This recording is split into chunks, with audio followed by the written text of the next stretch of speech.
Mesdames, Messieurs, bonjour, bienvenue sur Via Alba. Alors aujourd'hui, nous sommes dans un voilier. Vous voyez que je suis à la table à cartes. Et bon Dieu, que c'est un beau voilier. Avec plaisir, on fait ça ensemble. Vous allez voir ce que je veux dire. Son Odyssée 410, superbe surprise 2024. Comme toujours à la côte belge, il fait magnifique. Aujourd'hui, le soleil brille sous forme de gouttes d'eau, ce qui permet de voir un beau tech bien brun. Mais je suis donc effectivement à l'intérieur ici de ce Son Odyssey 410 Jeannot.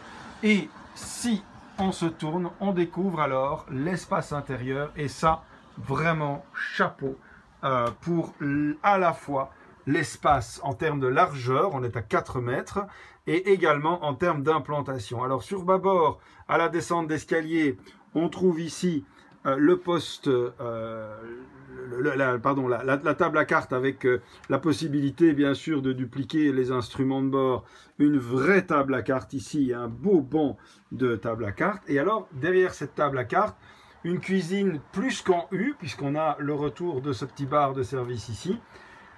Dans le prolongement de la cuisine, là, on a une méridienne et hop, sur tribord, on a cette superbe table de carré avec table dépliante sur deux vérins. La banquette en U, évidemment, mais quand on déplie la table, on comprend tout de suite que, voilà, on a alors ici un... Voilà. Qu'on a ici une table à manger qui est pour 6 personnes, puisque ici, ce bateau est en configuration 3 cabines. On peut l'avoir en 4 cabines, ce qui sera plutôt une configuration charter, mais honnêtement, c'est un bateau qui serait magnifique pour un propriétaire en 3 cabines, parce que la cabine de pointe est splendide. Vous allez voir. Je replie donc évidemment la table. Ici, voilà, je ramène le petit rabat. Donc cette méridienne sous laquelle il y a des espaces de rangement est vraiment très cosy.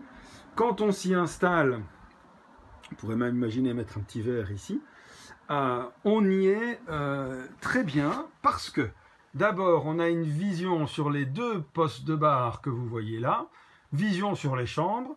On pourrait très bien installer une télé sur ce très beau panneau de mur ici en tissu blanc.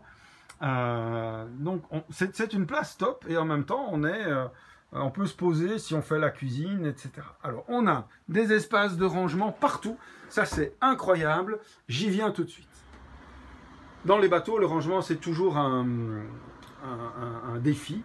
Ici on a un premier rangement qui est constitué de 2 étagères. On est dans ce petit bar de transition entre la cuisine et le carré. De l'autre côté, il y a une armoire télescopique avec une partie fixe et 2 tiroirs coulissants. Double évier avec poubelle et étagère en dessous. Ici, on a le frigo qu'on pourrait évidemment aménager avec un espace glaciaire.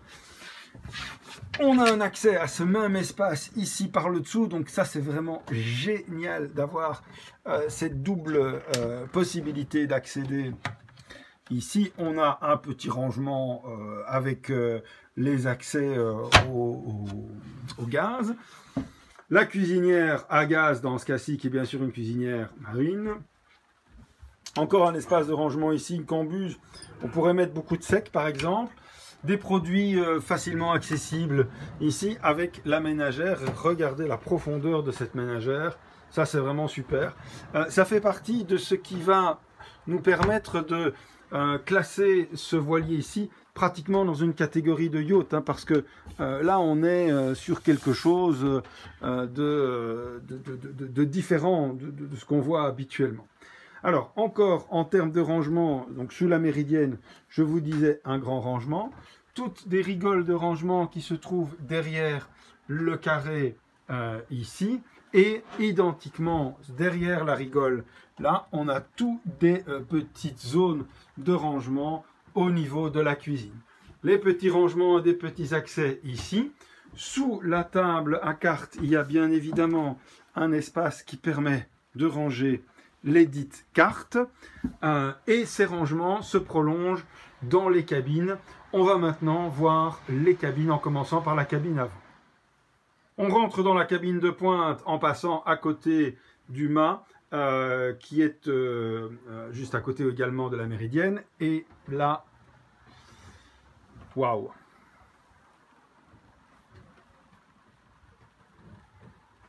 Est-ce qu'on est vraiment dans un voilier? Ça devient un peu compliqué. Hein.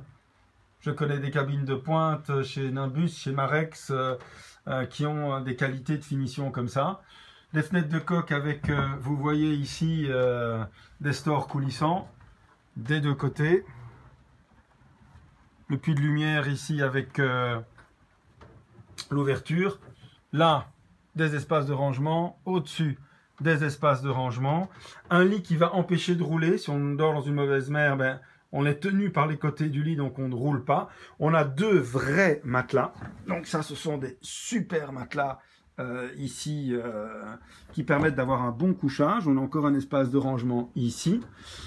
Derrière la porte de la cabine, on va alors trouver prise de courant, chargeur USB, etc.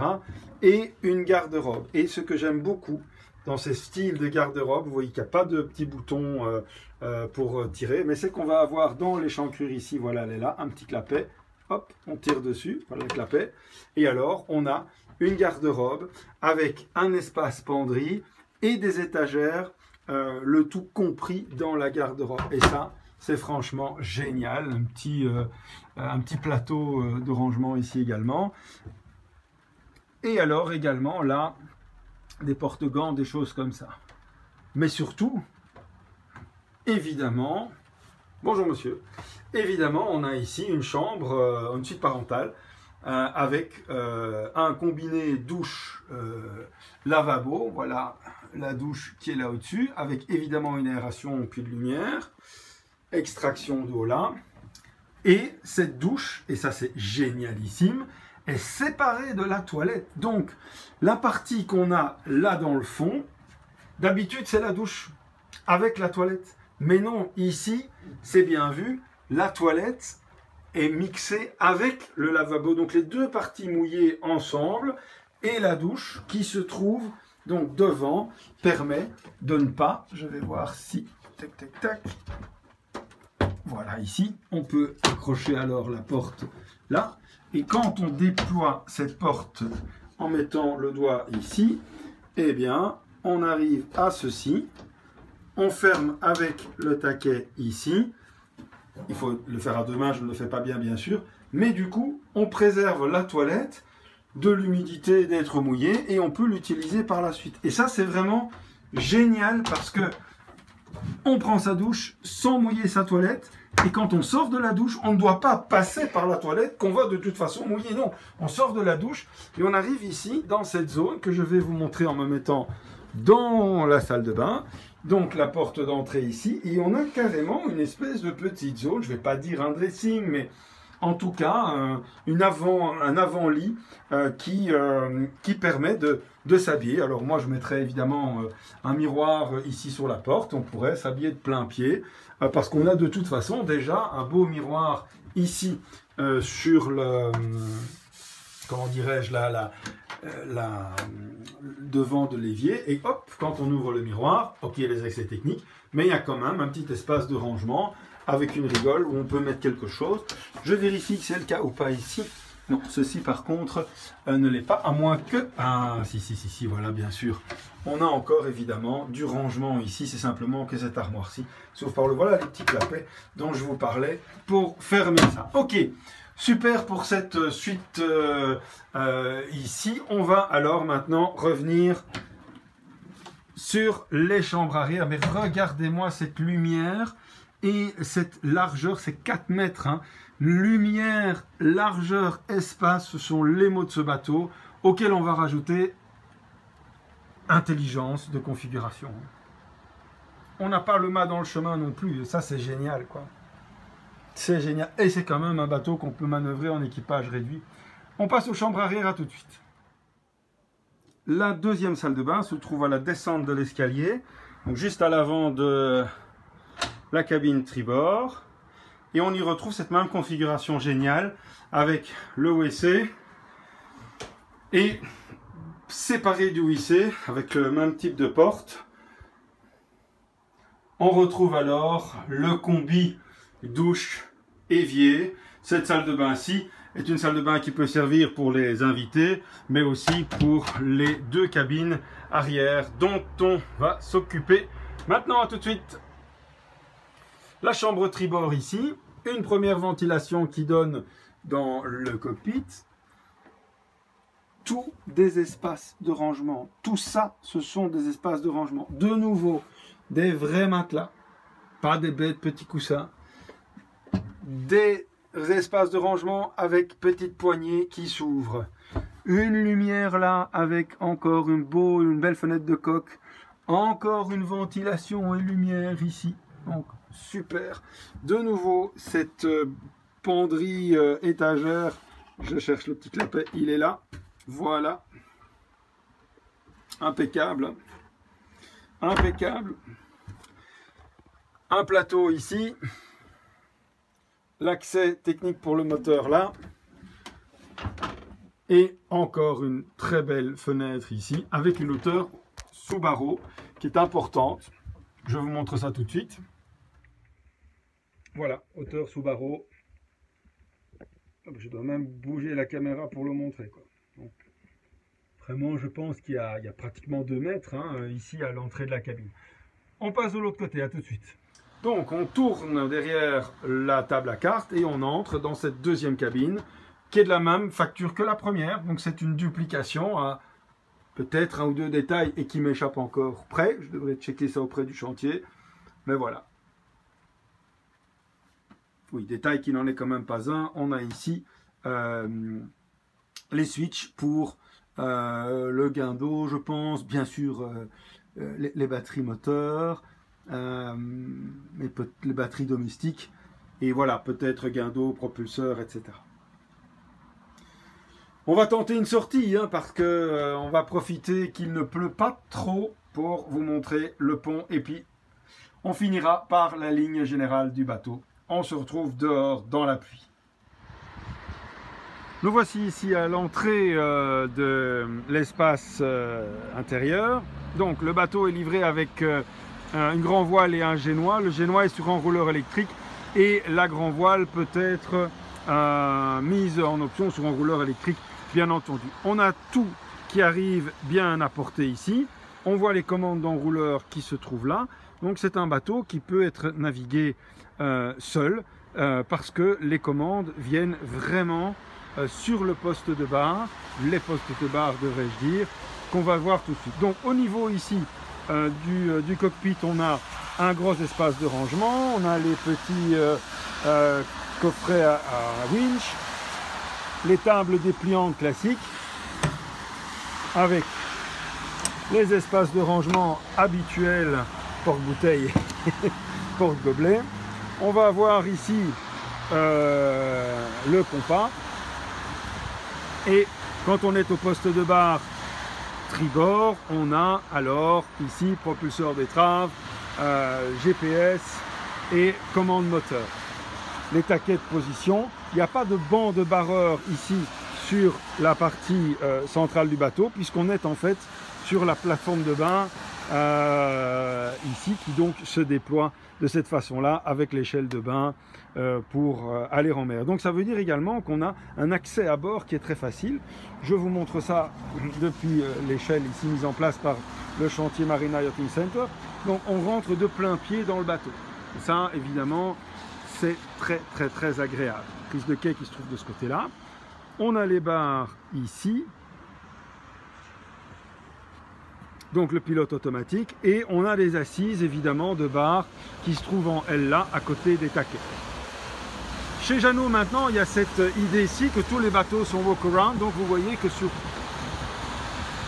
toute l'avancée du passe avant ici, on n'a absolument aucune marche, on marche tout à fait librement. On arrive sur le petit portillon d'accès et on peut facilement alors se rendre à l'ancre. On a très peu de dénivelé latéral, ce qui veut dire que sur ce passe-avant là, on est presque droit. C'est un petit peu incliné, c'est vrai, mais pas beaucoup. Donc c'est vraiment très stable, très facile. C'est un bateau qui peut être évidemment équipé avec du Flexitech ou tout ce qu'on veut à ce niveau-là. On a bien sûr le petit portillon d'accès sur les deux côtés. Et on voit que la ligne du bateau va être très moderne. Vous allez voir quand on descend en bas et qu'on le voit se monter avec la quille, etc. Encore ici, je voulais vous montrer ceci. Vous voyez qu'il y a ici une possibilité de rangement. Donc on peut ouvrir ici et là ceci et alors accéder à peut-être un petit rangement. On pourrait mettre un toy ou deux, des annexes, et là aussi cet espace qui peut s'ouvrir. Je descends maintenant vous montrer le bateau depuis le sol. Jeannot Sonodyssée 410.